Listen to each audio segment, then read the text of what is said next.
This podcast is proud to be part of the TalkSport Fan Network. TalkSport. Powered by fans.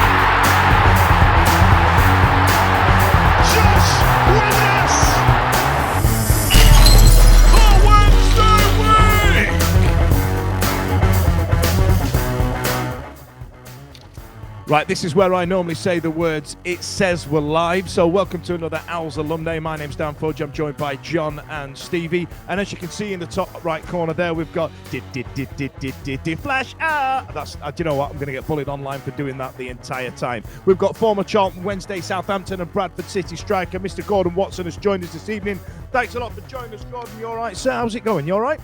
I'm very well, thanks, Dan. Yeah, I'm very well. It's nice to be on. I enjoy it. So, I mean, tell us where you are right now, because it looks all very professional. Yeah, I'm in the office in Costa Rica, preparing obviously all the shows. I do Premier League, Bundesliga, Serie A, and La Liga. So obviously I'm getting myself ready, but I've got to do it early because I go to Vegas for 6 days next week. So for a big sort of conference and bash. Oh yeah, I've been to those type of conferences as well. Yeah, and they send you to places like Vegas. That's not too shabby, is it? Yeah, it's like poacher turned gamekeeper though, because obviously I don't drink, I don't gamble, and it's one of those. Oh, you're going to be. Oh, that's all right. Sorry, I thought I was talking to the missus. That old chestnut. Now, exactly. It just sort of just flew out of me there. It was just like, it was too scripted. Yeah, you've got that speech right. So we're out on Twitter as well. So if you've got any questions you want to put forward to Gordon, by all means, give us a shout. Now, Gordon, welcome to the show. Thanks a lot for joining us. Now, I must admit, as I was just saying off air there, I'm fangirling a little bit. You were a bit of a favour of mine, and well, we'll get there in a bit when we get to talking about your Sheffield Wednesday career and the goals you scored. But now. As some of the guys might have noticed, that's not a Yorkshire accent you've got there. So I want to drill back down into the start. Where did it all kick off? How did it all start out for you? Did you know that you were going to be a footballer from early age, that type of thing? Yeah, I had to be because basically I come from a really, really poor background in South London, North Kent. When I was in care probably for 15 years. The social services checked up on me every 2 weeks, and I ended up in children's home. So it was an escapism for me. It was just basically the only thing that I was able to know that it was my route out. And then obviously I remember. A lot of the kids, as you're growing up, I was always a good player, but I wasn't PC. I was one of the poorer kids. I didn't have a car, so I was reliant on lifts from other parents. But I knew I was one of the better players. And I remember playing in this game on a Sunday morning, and the team we were playing had 9 players under 14s who played for Charlton. And their manager, Shock, he was actually the scout or the head scout for the younger generation. So they had a corner and I was up front, so I was on the halfway line. So I wandered over to him during the game and said, "Do these boys play for Charlton?" And he went, "Yeah." "Why, do you think you should?" And I went, "Yeah." And he went, "Right, see that hut over there? Thursday night, 6:30, be there." So I was there at 5:30, and then I went through the ranks and never looked back. Wow, that's what they call a bit of an unorthodox approach, isn't it? Well, you know what I mean? Shy boys getting out. That's what that's called. That's like, if you want to open the door, you've got to kick it first. And then obviously I went through the ranks at Charlton and had a really good game early on against Sheffield Wednesday in the 1991 season against Ron. And obviously Sheffield Wednesday were one of them sides. We'd just come down from like I don't even know how you say it, because it's either you call it the Premier now, but obviously it was League One, and whenever you say League One now, you're like third division, so it's like a bit confusing for those the newer generation.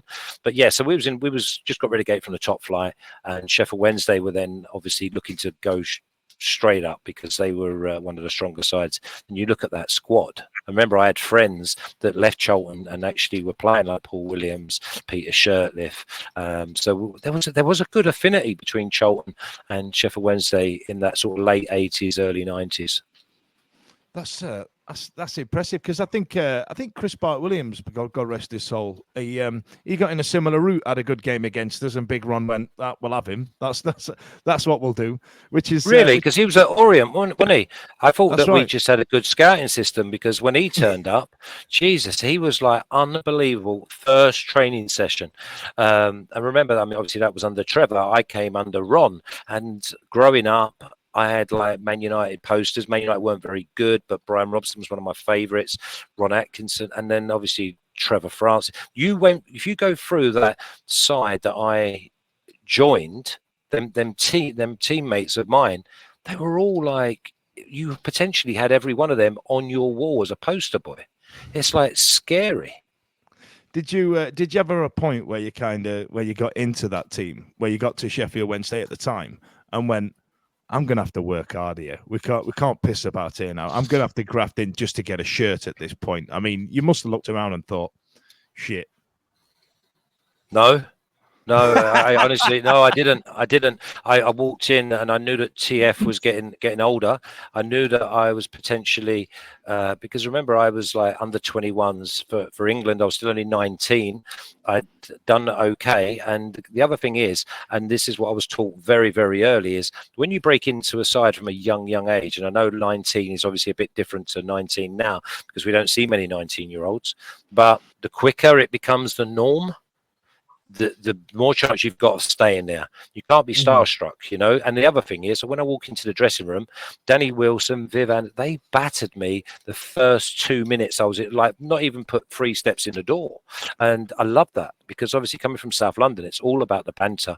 And there wasn't a weak link in the banter front throughout, maybe one of the goalkeepers. But apart from that, every year it was like survival of the fittest, and no one backed down. It was just, and that went on to give us 4 unbelievable years, because home, away, Europe, we were a strong outfit on and off the pitch. Mm-hmm. Go on, John. Just going to say, obviously being a boyhood Charlton fan and then subsequently a player up until you're a young man, even at 19. There, did you have any sort of fears about moving up north, moving to a northern club? Were there any of that going back then, or did the club kind of just sell itself to you? Yeah, for me, it was all about Ron Atkinson, Sheffield Wednesday. I was in the squad when I was 17 for Charlton against Sheffield Wednesday. In fact, I remember I think there was a plane crash on the M1 just south of Sheffield. It would have been about, I don't know, maybe 88, 89. And we came up on, and it was like the wreckage was on the left-hand side. And I had an affinity with Sheffield Wednesday for some reason, because Bob Boulder was a friend of mine at Charlton, and he was there. Obviously, Shirty was my captain. I had Willow was a good friend of mine. He'd gone. So, no, for me, it was, again, all through my life, Charlton was, like, to be a player was escapism from where I would have stayed. Then, from going to Sheffield Wednesday was escapism from Charlton. I didn't see was going to go anywhere other than be an okay Championship club as it is now, or Division 2. So they have the opportunity to play in a side that were going upwards. Listen, if they were a stock, you wanted to invest in them in 1990, 1991, because everything they had was going upwards. I mean, the first week I was there, I think we played Chelsea away in the semi-final of the Rumbelows, won. Then we had an unbelievable victory at Hillsboro to go to the final. I was going to Wembley. I mean, the only time I was going to get Wembley is if I bought a ticket myself. So, yeah, I was cup tied, but Ron was like a great manager, and he was like, you need to come along, because this is the type of thing you've got to aim for in your career. And this was like, yeah, deal me in. That's amazing, because there was a point where I think Carlton alluded to it 2 weeks ago. He said because Carlton was injured or suspended, wasn't he, for the suspended? I think got sent off Plymouth away or somewhere like that. Yeah, he was suspended for the final, and I think he walked up to Carlton and said something like, I want this to be your best ever game here, Carlton. I really need to play. And he went, what are you on about, Gaffer? And what he meant was he needed Carlton to be Carlton. Did he give you some kind of speech such as that, Gordon? Yeah, just to basically be bubbly around. I tell you, let's go back a little bit though, because the first thing I saw with Ron playing mind games was we had an unbelievable following. Chelsea away in the first leg of the semi-final. Remember, we are like, for the people that are only new to football, we were a championship club playing against the Premier League big hitters. And I remember him saying there was a little flat spot in the game, and he told Trevor to go and warm up behind the goal towards our fans and get them going, and got them going. I mean, listen, the fans are just like second to none anyway, if you grow up and you know them. So again, all of a sudden, a little flat spot away at Chelsea. Don't let them get their heads up. Don't let them get a little bit of momentum on you. And the crowd just got the players up again, and that little bit of downside didn't last too long. So Ron knew what he was doing. He knew that Trevor would get him going. So yeah, listen, there was no stone unturned in our preparation for nearly anything for the next 4 years. Go on, Stevie. Yeah, obviously we've had a few sort of pros on in the past and talked about those sort of glory days of the early 90s, specifically 91. We've had a couple of the League Cup winners on. Obviously, Palmer was there or thereabouts, and he was in with us a couple of weeks ago. Coming straight out of that, we've got promoted and we've gone up. But then we find ourselves in that really strange situation of Ron's built the side, and then Ron's gone. And we've had that transition between Atkinson and Francis. What was that period like for the squad, that pre-season, coming out of success and then going into the top division again with what would have been a period of uncertainty, maybe?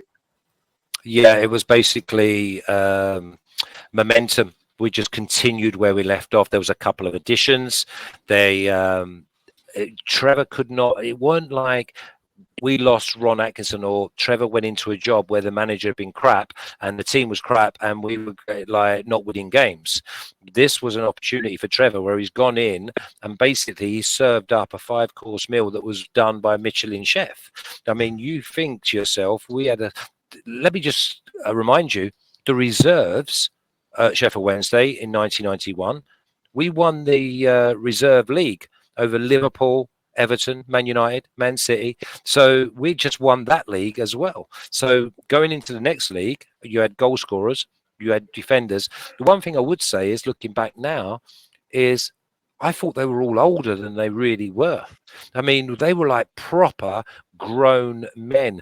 I mean, you've got a back four of Nielsen, Shirtliff, Anderson or Pearson and Nigel Worthington. And then in goal, you've got Pressman or Chris Woods. And then in midfield, you've got Sheridan and Palmer, which is maybe only McAllister and Batty were close to that dynamic duo.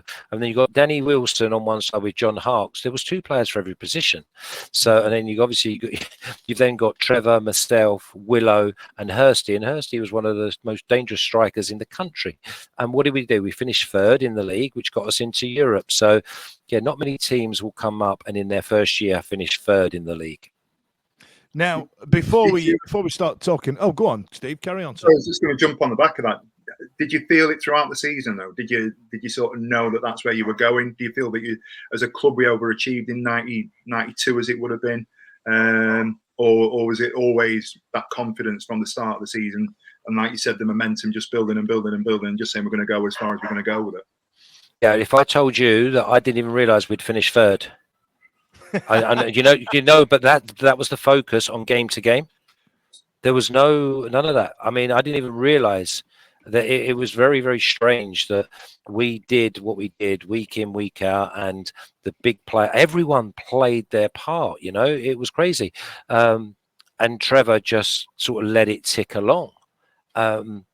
And he was consistently. I had a bit of a problem with Trevor in that season because I was a young boy and I was meant to learn my trade by coming on and growing into the club. And he kept putting himself as sub. But the problem was he was putting himself as sub, coming on and either scoring or setting up a winner or an equaliser. And the big thing that we had was we was a squad of 20 and of that 20, you threw the balls up and wherever they landed, we were stronger than most. Yeah. And we stuck together. It was. There was no snakes. It's one of them dressing rooms that for 3 years, there was not a snake in the dressing room. I mean, sometimes you see videos and interviews with John Sheridan where it comes across a little prickly. It was like that normally. That's him happy. Honest to God, he's the driest sense of humour in the world. Yeah, he could rip someone and no one moaned more than him on the pitch. But I tell you what, no one passed the ball like he passed the ball neither. He was an absolute legend. He would be one of the best players and passers of a ball I've seen in the last 35 years. I sit and I believe him to be similar to the way, you see people now on telly like Neville around Roy Keane, and they're all kind of laughing and joking with him, and he's just saying these really blunt things. Is it that kind of relationship with somebody like him? Yeah, Shez was so funny, and yeah, Shez would have been the Roy Keane of our team as far as personality and that goes, because he had such ability, and he used to call everyone a crisp packet, and they'd be good players, but they weren't in the same. This is something he keep it off. He keep the ball away from you in like a telephone box, and then the beauty of it is we had an Olympic runner alongside him. Yeah. So I remember Ron actually stopping a five-a-side and going, Stop. Colton, what are you doing? Don't pull for the ball. Shez, don't give him the ball. You run. The pitch is only 25, 30 yards long, but he says to Colton, you run, Shez will find you. And that energy and that they both, everything you'd want from a midfield duo, they had it in abundance. Colton's one of the only people I know that can win a ball on the edge of our box and get on the end of it and theirs in the same flowing move. Wow. Have you got any more, John? As you said, obviously, you mentioned Trevor there, and obviously we know he's coming to the end of his career with Wednesday. I think he was around 37 years of age. Was it no surprise to you that he got offered the manager's job? Do you think he was looking in that direction? Was he kind of a leader before he was manager?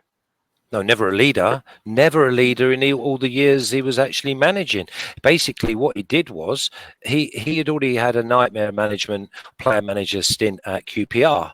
Then he came with us, and he was like just TF, and everyone looked up to him because remember, first £1 million, been in Serie A, and the quality was scary good.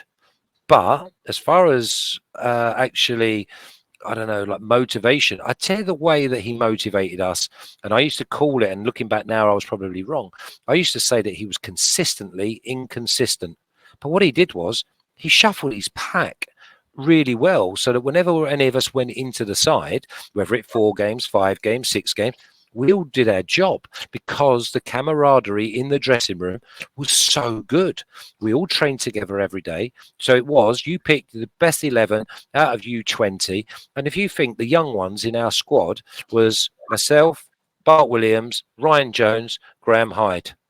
And like, you think to yourself, they're the 4 babies of this squad. This squad was like the real deal. That's yeah. I do you know what? Looking back on it now, because like there was a point I just got into football. I was we're talking late 80s, early 90s, and there was a period when I think Sheffield United had beat us once. I don't think they did a double on us, but I think they beat us 2-0, and then it might have been the following season or in a cup 3-1, and then this happened. Watson going through the middle. He might get there before Kelly. He did. Watson gets his header in. It's 3. The goal stands. Kelly is distraught. Happy days.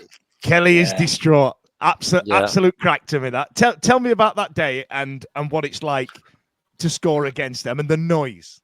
Yeah, well, first of all, they had the upper hand on us on the individual occasions, but that day was probably the best 3-1 that they could have hoped for. It could have been 15 on that day, to be honest. I remember it being an absolute packed house. We were absolutely flying. There was a massive gulf in quality and class, but they had a togetherness as well. But I'll always remember that day for many, many reasons. But when I scored that goal, I remember looking up because all the United fans are up there, and I saw this girl, Annabelle, and she was like she's really close to me, but she was absolutely battering me. Like after I'd scored, we were out that night all together as well, which was absolutely great. And that was a Saturday afternoon. I think I might have been late for training on the Monday.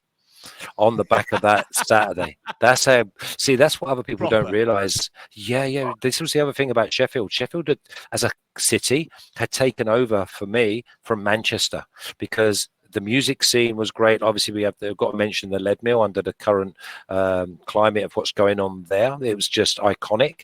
Then we had the Steelers, we had Ponds Forge, we had the Crucible, we had Sheffield United, we had Sheffield Wednesday, we had Don Valley being built and the racetrack. It was everything. The Hallam Marina, everything was actually.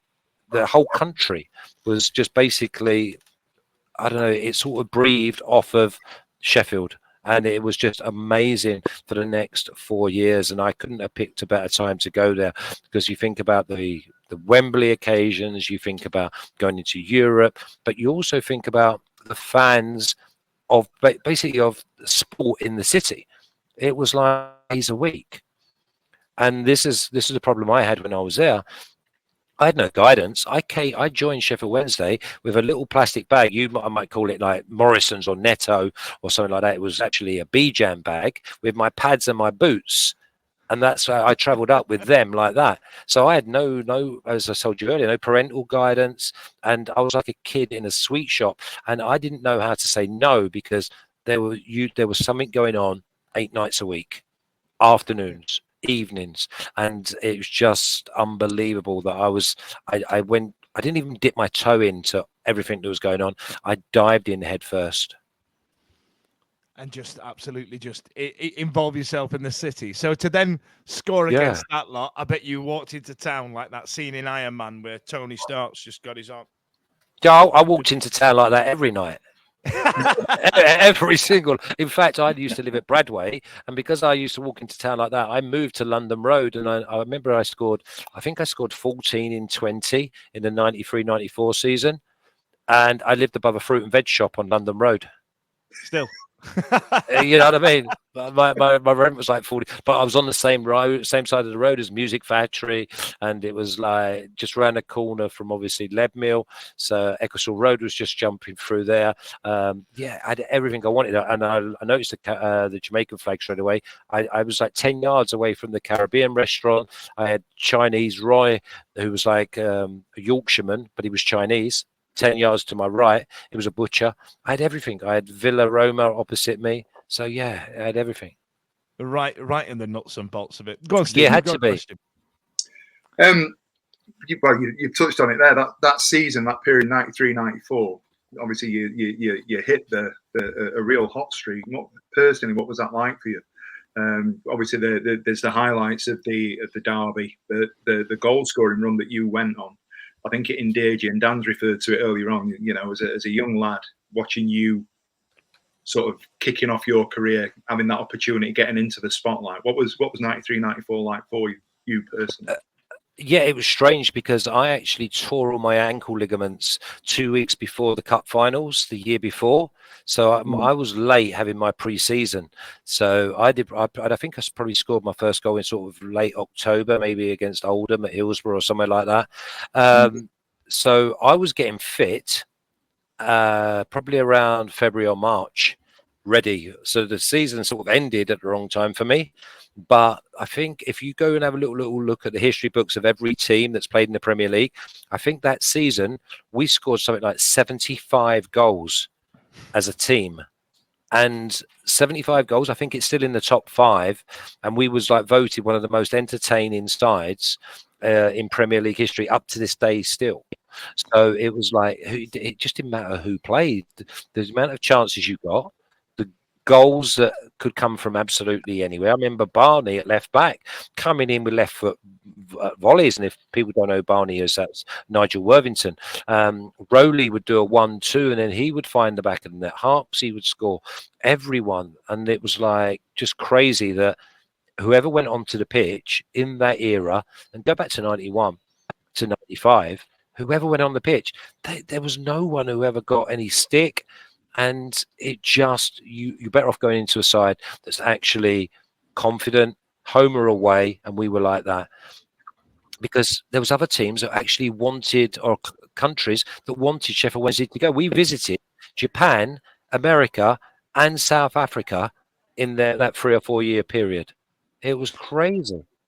That is absolutely. I tell you what, kids, listen. It's not always this bad. I know you've only been around the last 10 years. Stay with us. We're gonna try and bring those days back at some point.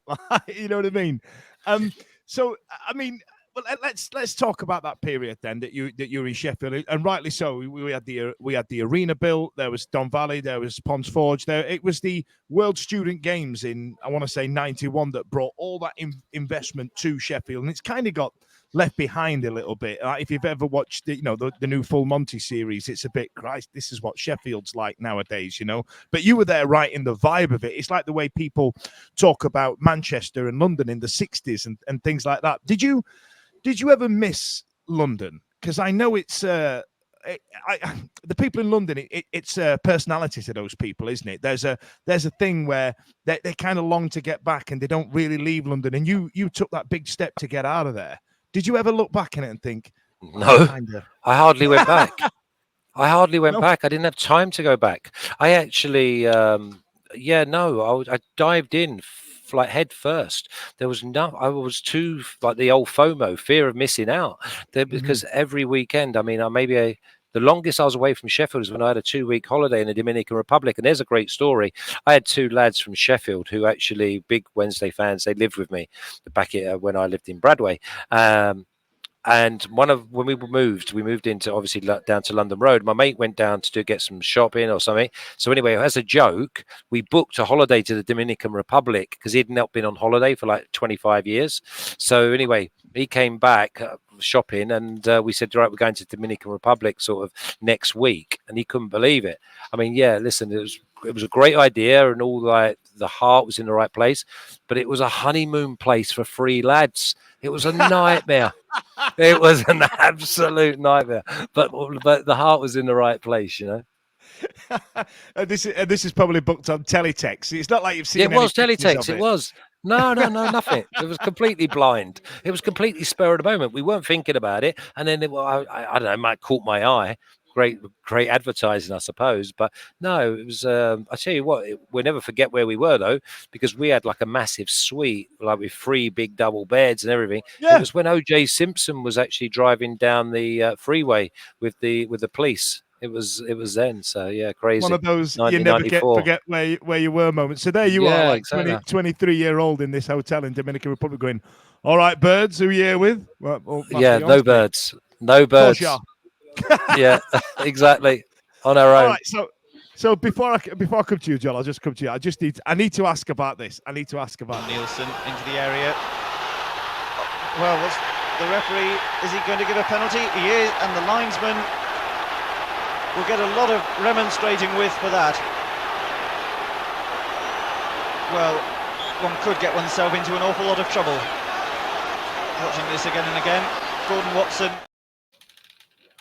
That commentary slaughters me every time, but there was definite contact there, right, Flash? Surely. Yeah, unbelievable. It was like career-ending challenge, Yeah. If I wasn't so light-footed. Now the big problem was he scraped down the back of my ankle, but I took too long for the pain in my ankle to reach my head to then decide to go down. But remember, and Trevor hung me out to dry, by the way, and he was the first player who got booked for diving, right? But. He used to say to us, go and get touched in the box, you go down. But yeah, it looks a lot worse. I get all the stick I get, no problem at all. The referee gave the penalty. Yes, it was contact. If I'd have gone down straight away, there wouldn't have been a question to be answered. But I didn't. I made a complete meal of it. But that got us back into a Yorkshire derby. Now, the big cherry on top of that was it was the only live game of the week on ITV. 19.4 million used to tune in on a Sunday for the one live game. Right. So then that happens and we get beat 6-1. Now it couldn't have been. It was one of the worst days ever. I remember it vividly. So more people are watching you do that and get spanked by Leeds than watch Dirty Den's divorce papers to Angie Watts in EastEnders. Yeah. Yeah. Which is actually impressive in some kind of way, right? You know? Well, apart from we get beat 6-1, and then St. Yeah. Greavesy put the boot into me the following week, saying, "Oh, I should be done for bringing the game into disrepute." Yeah, there was contact. Yes, I took 3 weeks to actually fall over, but the referee gave the penalty. No, the referee, by the way, he's ducking out of all of this, isn't he? No one ever says like, "Well, had the referee ever give the penalty?" But he did. And it got us back in the game. Shez, I think Shez actually missed the penalty but got the rebound. But again, 2-1, you're like that. And by the way, that Leeds side was the last side to ever win the championship before we actually went into Premier League. What a side they were. But and remember, we came third to them. And I think this was that in like January, or it was early January, that game. So we did well to pick ourselves up and go, right, here we go. Yeah, I remember it vividly. Actually, I remember Lee Chapman playing for them, and everybody in my house booing and hissing at the telly and all this. Like, John, I'll come to you now. Go on. Yeah, I just wondered who were some of your closest pals at Wednesday, Gordon. Perhaps players that helped you settle into the club, or you just formed a good rapport. Were they all sort of top boys, or did you have a couple like special, like sort of best mates when you were? Yeah, we was all together, because when we went out together, and then you'd have your splinter groups. I was completely different to any of them boys, because I was happy to go sort of undercover on a night out and not look at me. Don't get me wrong, I still went to Josie's and that, but I'd end up going to like trash once a month at City Hall, because my friends were running it.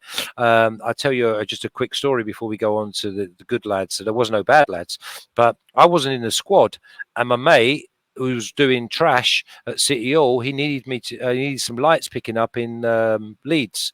So I got in the van and drove to Leeds, picked up the lights, brought them back, and they were fixing them on the Saturday afternoon, ready for like the once a month night out. I tell you what, it was Hot Pants it was called, on once a month at City Hall. And trash, sorry about that was on a Wednesday night in Kiki's. So again, there's like Isabella's 30 Kiki's. years ago. Still remember how your week panned out. Oh yeah, because Thursday night we weren't allowed out, but that was one of the best nights at Leadmill. I remember taking Chris Waddle to Leadmill on a Wednesday night, and no word of a lie, my friend was a DJ, and when we went in there, just as we went in there, Diamond Light started playing. You couldn't have wrote the script. Yeah, you couldn't have wrote the script. They didn't. I don't know if he actually saw him, or someone said he was queuing, or they'd just come in. But yeah. But as far as a night out, we used to go out together, and then you'd splinter off, because obviously a few of the boys would struggle, or they'd get a little bit out of hand, and everyone. It's almost like the early part of the night, sort of 7 till 11.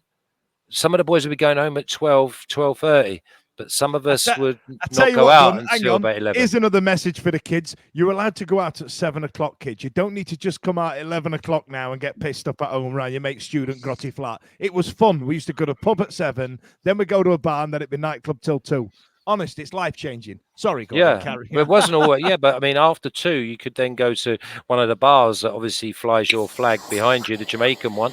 Yeah, that's what I'm saying. Sheffield didn't sleep.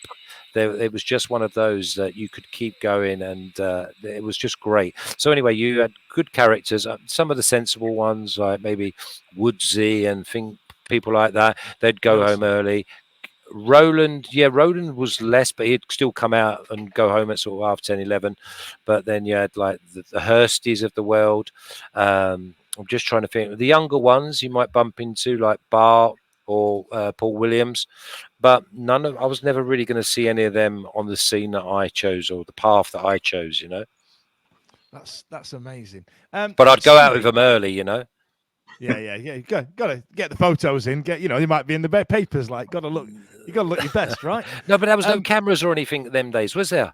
We'd have all got locked up. We would have all got locked up if there was cameras in them days. We'd have all been divorced just by association, not by guilty conduct.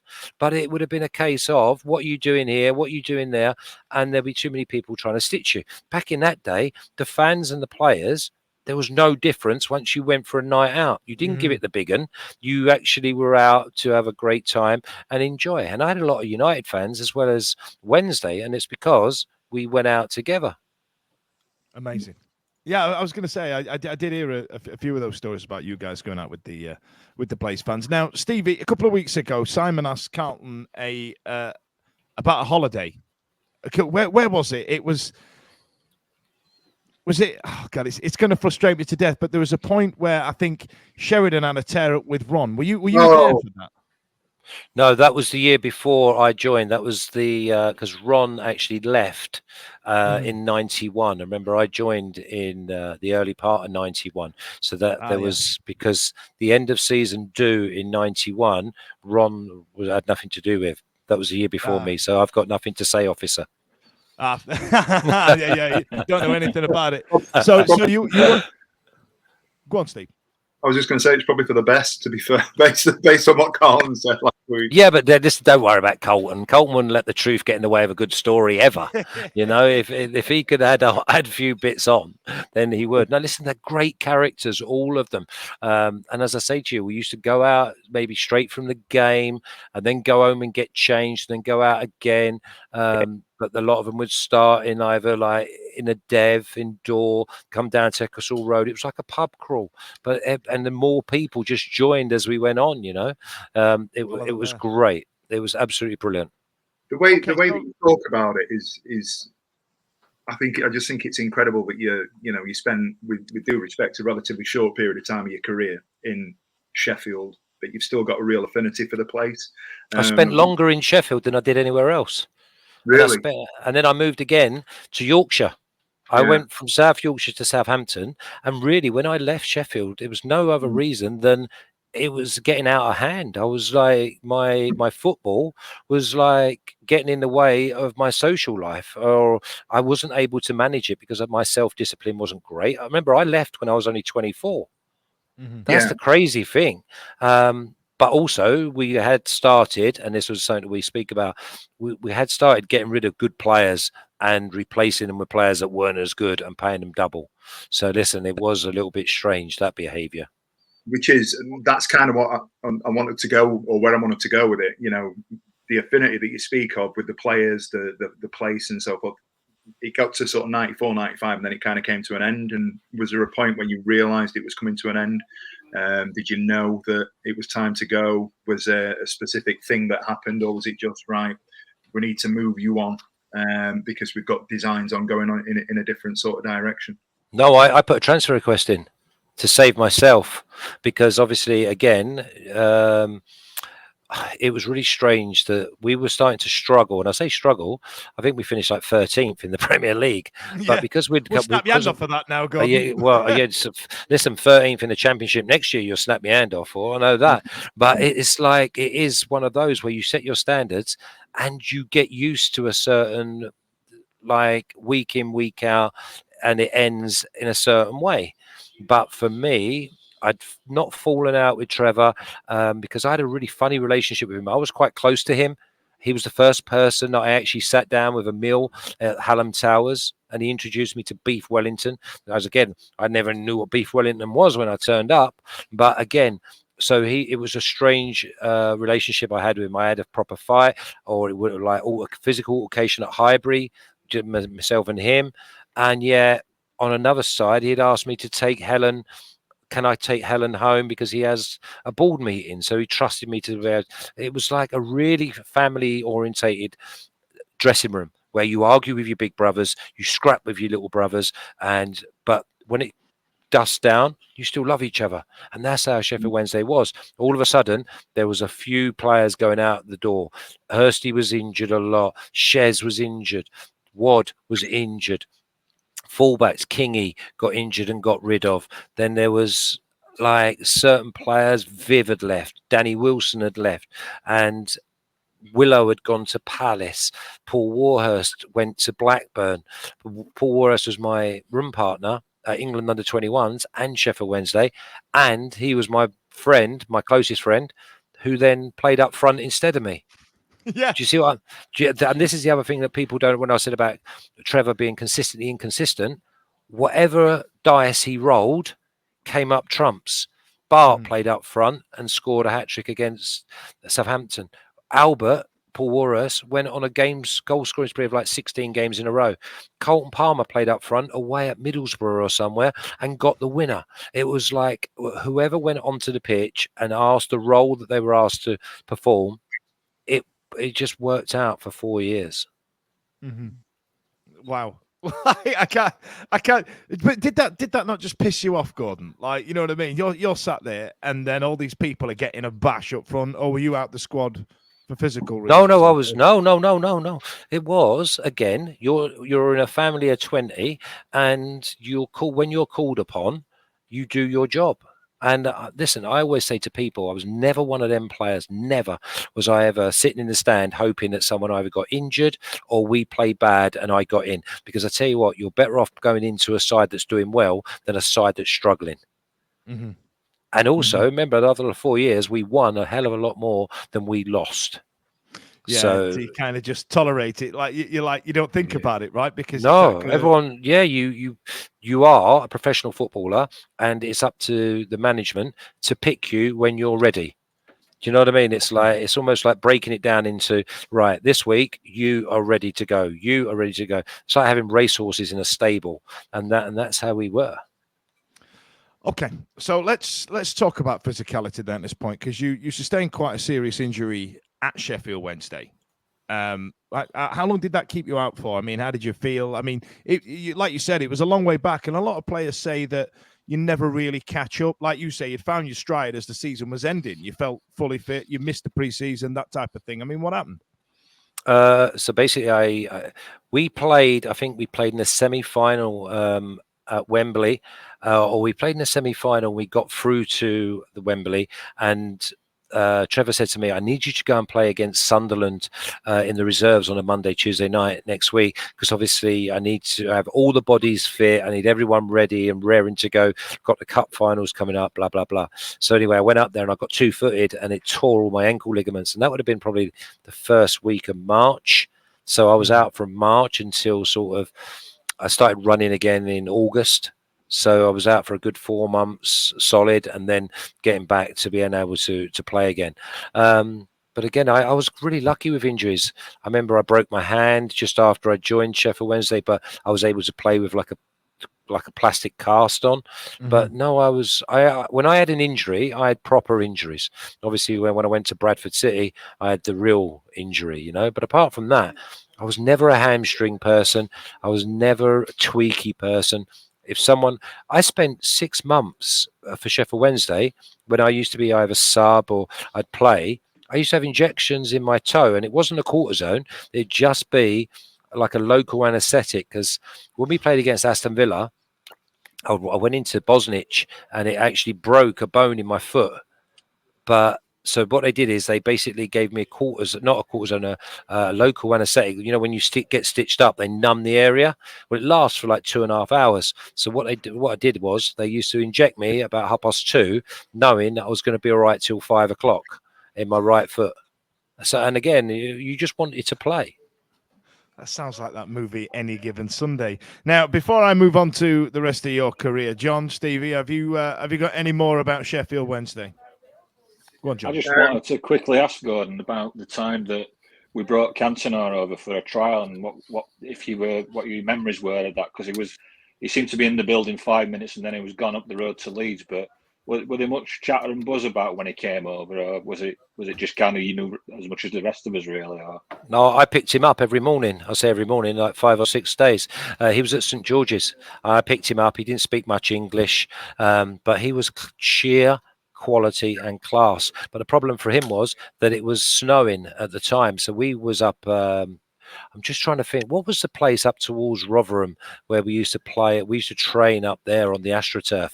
So anyway, we'd only ever trained on the AstroTurf, and I remember we played an 11v11 and we got this free kick on the edge of the box, maybe 2 or 3 yards outside, and Colton was like spinning the ball, and like we're all looking at each other going, well, he's not taking it, and you know what I mean, one of them put the ball down, and Eric picked the ball up, and Colton went, oh yeah, go on then, Eric, go on in over the wall in the top corner.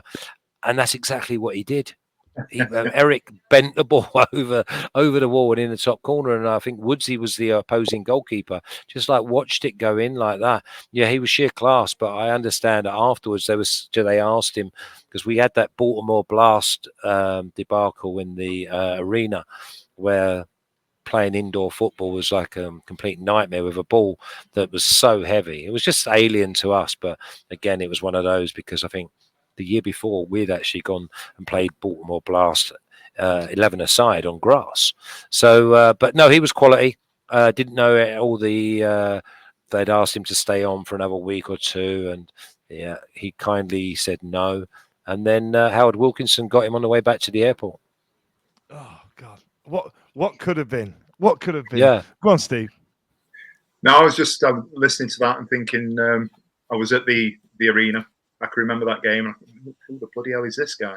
And even in that sort of that warped environment, you could tell that he was a class apart. I'll always remember as a kid hearing that rumour that Francis had asked him to stay for another week because they were training and it'd been snowing and they wanted to take another look at him on grass, sort of thing. Yeah. I always thought it was a bit of a myth. Surely you'd have known. But just with you, favourite goal for Wednesday? My favourite goal was obviously the third one of the Sheffield derby. Probably the best goal was when I scored against Man City at Hillsboro as well. Cut in from the right and bent it with the outside of my foot.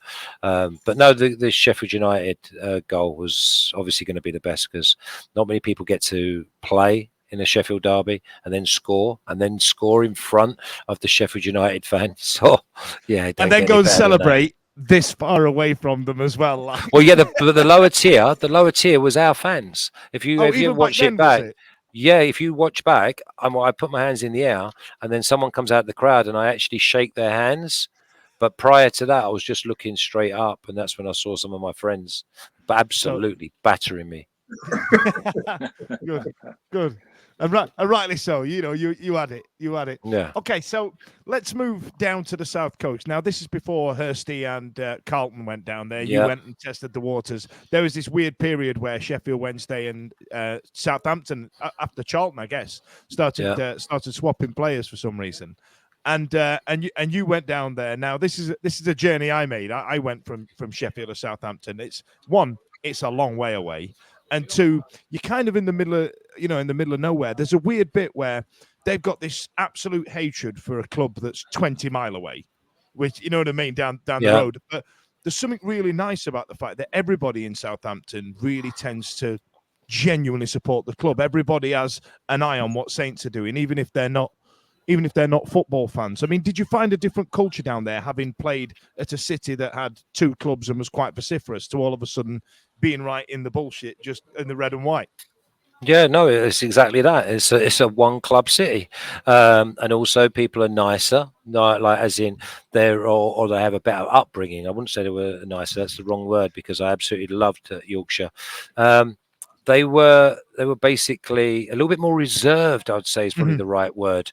And yeah, it was a nice place. And when Alan Ball bought me, he said that not many people move. They might move clubs, but you don't normally move. And my children were born there in 96 and 2001. And my daughter and their mum still live there now. So he was right. You never want to move, because it's the perfect place to be. You're an hour and a half away from London. You're an hour away from, obviously, a half an hour away from the beaches, some of the best beaches in the country. And you're only 2 hours away from the Midlands. So no, it was a perfect place to go. And it was great for me to go and play in a side that had basically I'd gone from Ron Atkinson and then Alan Ball.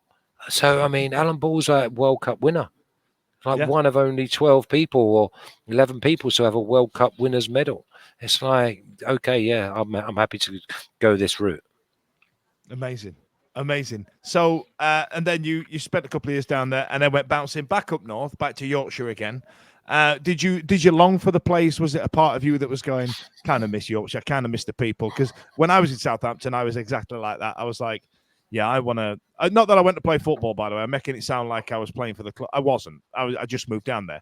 But like, is there a point where you thought, I kind of miss Yorkshire? I kind of miss the accent. I miss the banter. I miss the jokes. Because there was times when I'd be saying jokes and I'd get this face. But that's more. So not a lot's changed then, Dan. No? Yeah, to the shitty jokes I was telling. To be fair, Gordon, that's pretty much it. But was it Yorkshire that called you back, or was it more? No, it was Wad. That was a better deal. Oh, it was Wad. Yeah, because he was at Bradford, and they were sitting third from bottom of the championship. And basically, I was at Southampton when Graham Souness had just taken over, and he started bringing in all players, and we was having trialists and blah blah blah. And he basically come and said to me, "Oh, Bradford have put in like an offer in for you. What do you think?" And I went, "Laughable." And I just carried on walking. I didn't even think he was serious. But then when I spoke to Watt, you were there for the Ali Dia incident, then, weren't you? Yeah, I was. Yeah, cousin. Exactly. Yeah, of course I was. Yeah, we were injured. Tell me you watched this guy playing football. Well, yeah, none of us could believe. Yeah, of course, he trained with us for like a week, maybe a week and a half. And honest to God, he used to have his shoes on the wrong feet. One of those where he'd kick the ball and it'd go out of play, but he'd not realise it had gone out of play, and he'd carry on running. It was like there was no way he was ever going to play. But then Tiz had a bit of, I think Tiz had either a bad back or a bad hamstring. It was like sciatica, and we were like down to the bare bones. Anyway, so he put Ali on a month's contract just to put bodies in, and we're all like looking at each other going, no. So anyway, he was had him sub, and then Tiz's sciatica went during the game, 15 minutes into the game maybe. So he's gone on, and we were like, oh my God, he's like going to tell everybody. It was almost like he was a competition winner, right? And anyway, he brought him off. And it was like really, really strange. But all of us from that time, none of us thought that he was actually going to play. Did you ever believe that he was George Weah's cousin? I didn't even know that story. He never told us he was George Weah's cousin. And the management, obviously, who brought him in, didn't say, "Oh, here's Ali. He's like George Weah's cousin, and he says he's great."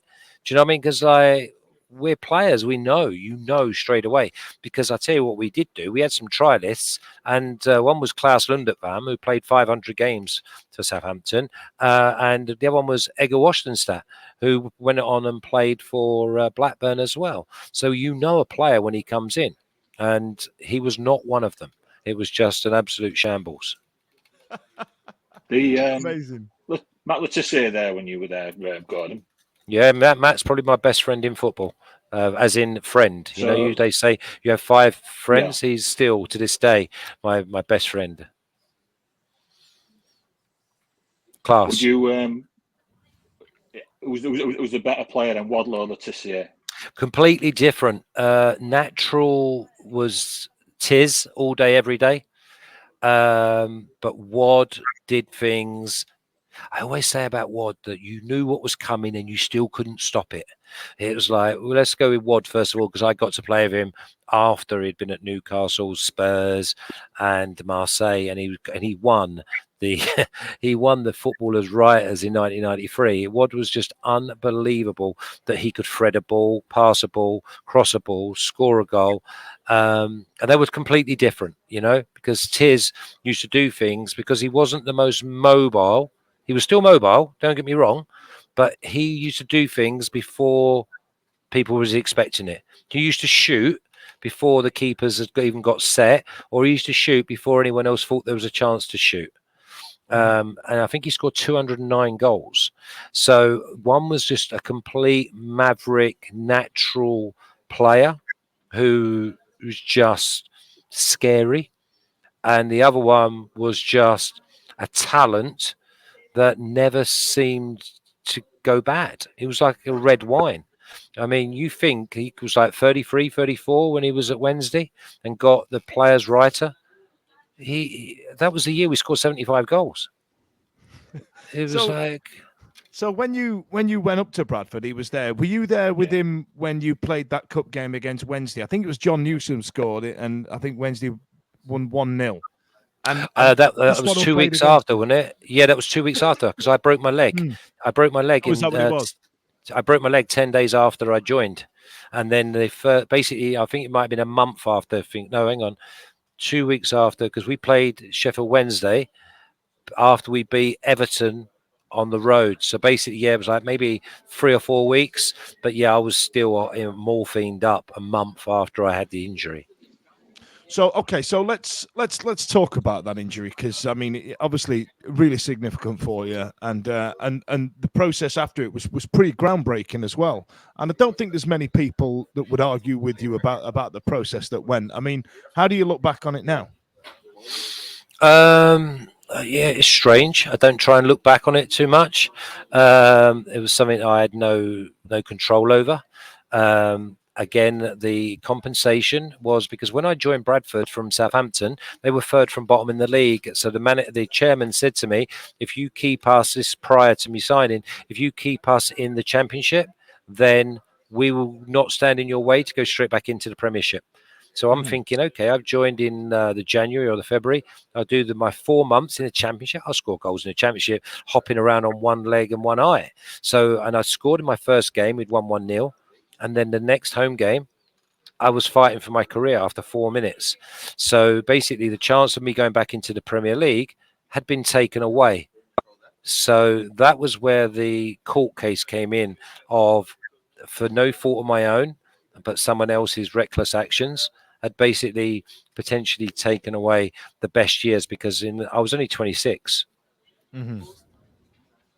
God, 26. Good Lord. And then obviously at 26, you're not really thinking a life after football, are you, at 26? So it must have been. No, well, I was actually 25. I was actually 25, but I would have been 26 maybe 2 months later, So you might as well just add on a bit. But yeah, 26, and I'd only ever really known top flight football. So for me to go to Bradford, no disrespect, or maybe a lot of disrespect to the majority of players, I thought I was head and shoulders above, because goal scorers, if we can score in the Premier League, we're going to score bundles in the Championship. So your opportunity to go back to the Premier League with Bradford was kind of taken away from you. Not with Bradford, no. Not with Bradford. If I kept Bradford in the Championship, because remember they were third from bottom, and they got promoted. Was it the year after? 2 years later, yeah. I was part of that. Later. But I mean, that's just something you don't think about. I mean, they'd have locked you up and put a straitjacket on you if you thought you was going back to the Premier League with Bradford. So in my contract, they said that they would allow me to go to a Premier League club if I kept them up. Right. So you were fighting relegation and not fighting for promotion at this point. Sorry. No, exactly. It was 2 years later. Have you spoke to Kevin afterwards? Have you had much interaction, or I assume No, I didn't need a wall building in my garden or anything. He was an odd carrier, you know what I mean? Why? What's he gonna say? I'm sorry, I didn't mean it. Yeah. Well, he did, and I bet that phrase now, "get him hard in the first 5 minutes," kind of makes you wince nowadays. Thinking back on it, so. Okay, listen, Stevie, have you got any more questions before I ask Gordon about the five-a-side games at the end of training? I just wanted to pull a little bit. We talked off air. What your thoughts are bringing it back to Wednesday.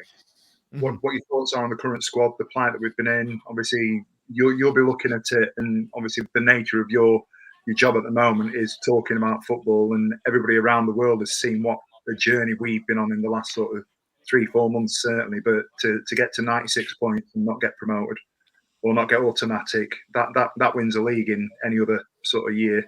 Then we've had Peterborough 4-0, we've had the miracle of Hillsboro, then we've had Wembley, and then it all sort of went to shit about 2 weeks later. To be honest with you, what are your thoughts on the current state of play at Wednesday, and thoughts on any of the new players that are coming in? Yeah, well, obviously, it would have been an absolute travesty if they didn't go up in any way, shape, or form. And it don't really matter, because obviously, if someone said to me, "You're going to go up, but you're going to go up in the last minute of a playoff final," then I would settle for that rather than having the extra 2 weeks off. The big one for me now is going up into the Championship and thinking to yourself, "Okay, have we got a squad that's going to be able to battle?" Now, there's two things here. For last year was the worst Championship I'd seen in over 25 years. You've got Luton and Coventry battling to go into the Premier League, then you have got a real opportunity. But the big problem you've got now is 3 strong sides coming from the Premier League, and I'm not sure that Sheffield Wednesday's current squad is going to be good enough week in, week out to scrap in that championship. Now, fall from bottom is where I would start my thought process. Then build, because the big one is, and obviously I was scouting coordinator at Leicester, is have you got any Premier League players in that current squad? That you're probably looking and being honest with yourself and saying, no, maybe one or two if you're lucky and you don't know until you try. But it's one of those. So get full from bottom, build. Anything more than that's a bonus, and then start bringing in players who are maybe going to be 1 year Championship, 1 year Premier League. But let's not get above ourselves. And listen, the big thing for me is the players ain't good enough. The fans are Premier League, and the chairman is not even non-league. So you've got to align them, you know. And the thing that never changes is the fan base. You have a fan base, and players have to get used to being able to play in front of 25, 30,000. Because if they don't, then you're not going anywhere. But the majority of the players I've felt over the last 15 years have been very, very, very fortunate to play for Sheffield Wednesday. Then you have a look at the off-field activities. It's almost like me telling a butcher how to butcher. I have no idea what's going on. And yet the owner seems to think that he can say and have an input on this needs to happen and that needs to happen. He's a fish up a tree. So something needs to be put in place where football people make footballing decisions, and then you'll all go forward together, because they have the root, the fan base, the support, and the city that will carry you. Then all you got to do is get the recruitment side right. Now, listen, a couple of them sign-ins, they look miles better than what we already got. So let's hope. The big thing in the Championship is you don't let goals in. I got promoted there with Bradford. I got promoted with Sheffield Wednesday. I got promoted with Leicester out in the Championship. You don't score, you don't let in goals, and you score goals, even if it's just one or two. So and I thought Darren Moore would have had half a chance of stabilising the club next year, because that was his mantra of let's not be great, but let's not lose games, and let's grab something out of games we're not very good in. I don't want to see an open style Sheffield Wednesday next season. And what do you think? I think we're going to ask the same question there. Yeah. What do I think? I think it's going to be a really, really tough season, and they better start right. And they're not going to start right when you have a manager who's in and he's only just got there. And they've got to start right, because I tell you what, you do not want to be behind the 8 ball in the Championship from, like, I don't know, if you get cut adrift or you're then having to scrap. Every week's a scrap in a Championship as it is. It's like it's the toughest, and I just hope that they start off full from bottom. At the end of the year, the full process has got to be just stay in the Championship. But I wouldn't be hopeful. I wouldn't be. And I know people don't want to hear that, and they're saying, oh, you can't say that, because I know that Wednesday have the type of fans who, if you're 4-0 down with 5 minutes to go, they still believe that you can win 5-4. And I love that. But also, if you're asking a question, don't have a go at someone who's actually going to give you the truthful answer. Fair enough. Go on, Steve. Ask the question about the signings. What do you think? What do you think of the players that are coming? We talked a little bit off air, and you've alluded to players being better than we had. Just before we started, about Delgado in particular. With Delgado, I know, but I mean, the whole thing seems to me that he's setting up for 3 centre halves and 2 wing backs, which is good, because we used to do that when we got promoted with Leicester. We used to play that formation as well, and what it does is it limits the chances that teams get against you in the central areas of your box, and also it gives you good energy from wide areas. So basically, you have maybe like a 3-5-2, but your 2 wide men, your wing backs, can play underneath and not be too wide. And both the boys that have come in, they look really suited to that type of game. Now what you got to do is get someone who's going to stick the ball in the back of the net, and someone who's going to help the little wizard in midfield. Any Costa Rican tips? No, none. You're joking, aren't you? They're Mickey Mouse. Yeah, they are absolute jokers. Okay, before I wrap this up, then, Gordon, and you kind of alluded to it, so it might not reference to you, but every time we've had a player on from the era of the club that you were there, they speak about Ron Atkinson after training doing the small-sided game, and he used to wear a bin liner, and some of the players used to line up. What was that? That's what he used to do. He used to do that with his hair like that. Hey, give me the ball. Give me the ball. Come on. Every time I ask this question, I get like a new piece of information about it, and that's it this week. And sometimes, like some of the players, like John Newsom and Nigel Pearson, kind of mentioned that they would like line up to give him a bit of needle. Did you manage to leave a bit on Big Ron at one point? No, I was normally on his team because I was a young lad to do his running. So don't worry about that. He was shrewd enough to have maybe me and Colton on the same team, And again, that's when he was saying, Colton, give me the ball. I'm the player here. No, you know what I mean? You have piano carriers and piano players, and I'm the player. You're the carrier. So listen, Ron was great, and he was charismatic on and off the pitch, made everything fun, and obviously, God rest the souls of TF and Chris Bart-Williams. But it was a great time to be involved, and it was a great time to be at Sheffield Wednesday. That's amazing. I'll put in a pin in it right there. Thank you so much for joining us, Gordon. Oh, and once again, ladies and gents, Gordon Watson. Cheers, boys. Thanks, Gordon. All the best. This podcast is proud to be part of the TalkSport Fan Network. TalkSport. Powered by fans.